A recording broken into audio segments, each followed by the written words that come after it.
আসসালামু আলাইকুম। প্রযুক্তির পর্দার পিছনে চলছিল এক নীরব যুদ্ধ। এই গল্প এক ছোট্ট ছেলের। সেই ছেলেটার নাম হলো মুহাম্মদ। আপনি চাইলে এই গল্পটা সম্পূর্ণ শুনে আপনিও এই মুহাম্মদের মতো হতে পারেন, যে লড়েছে নিস্তব্ধ রাতে, সহ্য করেছে উপহাস।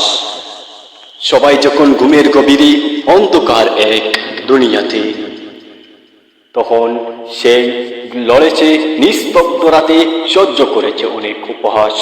জ্বলতে থাকা ভিতরের আগুন, আর হেঁটেছে আজকের অন্ধকার পথ ধরে।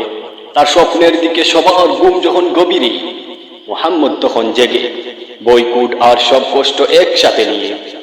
এক একটা ছোট্ট জয় শুধু তারই শুনো। অনেকে বলছিল তুই পারবি না, কেউ হেসেছে, কেউ উপহাস করেছে। উপহাস করেছে তার আত্মীয় স্বজন, বন্ধু বান্ধবরা।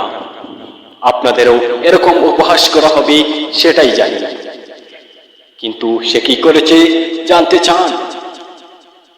একটা সময় সে নিজেও বিশ্বাস করতে শুরু করেছে, কিন্তু সেই কষ্ট আগুন হয়ে জ্বলল তার ভিতরে। সে কল্পনা করেছিল এক নতুন দিনের, সেখানে কেউ তাকে বলবে, কিছু বলতে পারবে না, কিন্তু সে পেরেছে।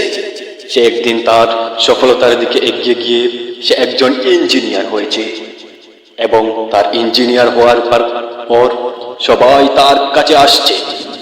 যারা উপহাস করেছিল তারা তার কাছে আসছে। তাই এই গল্পটা শুধু আমাদের মুহাম্মদের নয়, এই গল্পটা সবার জন্য। তাই সবাই এই গল্পের মতো, এই মুহাম্মদের মতো সবাই নিজ পরিকল্পনাকে বাস্তব রূপে রূপান্তরিত করুন। আর এই চ্যানেলটা যদি ভালো লাগে সাবস্ক্রাইব করে পাশে থাকবেন। ধন্যবাদ। এরকম অনুপ্রেরণামূলক ভিডিও পেতে পাশে থাকুন।